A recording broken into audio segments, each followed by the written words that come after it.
Hi, Dr. Zach here. I've been doing a lot of virtual consultations with parents this week, and they've been sending me some great pictures. In those pictures, we've been reviewing oral hygiene and brushing a lot, so I wanted to give the parents some tips on how to monitor that at home with their kids. Please share this with your kids if they're wearing braces. I think it'll help them and get us through this time while we're closed. In order to get an effective brush in, we want to make sure that we're spending at least 3 minutes brushing the teeth because it does take a little bit longer. Start off in the back on one side and choose 3 teeth to work on at first.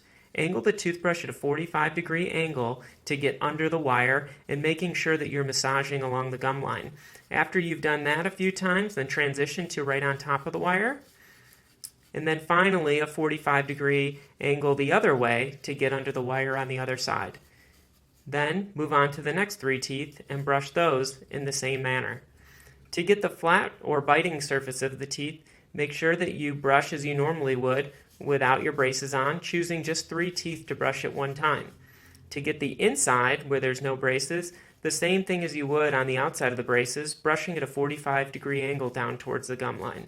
To get your front teeth, you simply angle the toothbrush and brush down and get all the front teeth together, making sure that you do massage along the gum line. The number one spot that I see kids miss is right up here, right along the gum line on the top and the bottom, and that's where you'll see some puffy gums. So make sure that you do massage even the gums. If it's not near the brace, you can brush up near the gum line, making sure not to put too much pressure on the gums so that they don't recede. Okay, so here's my recommendation. I would like our braces patients to be brushing 3 times a day: morning after breakfast, after lunch, and then at nighttime before bed. What we really want to do is make sure that we're keeping our plaque levels really low to avoid white spots on the teeth. White spots are basically formed by the plaque gathering around the braces, and they can scar the teeth permanently. The plaque also causes gum inflammation, so we really want to make sure that we avoid that because I can't monitor it this time.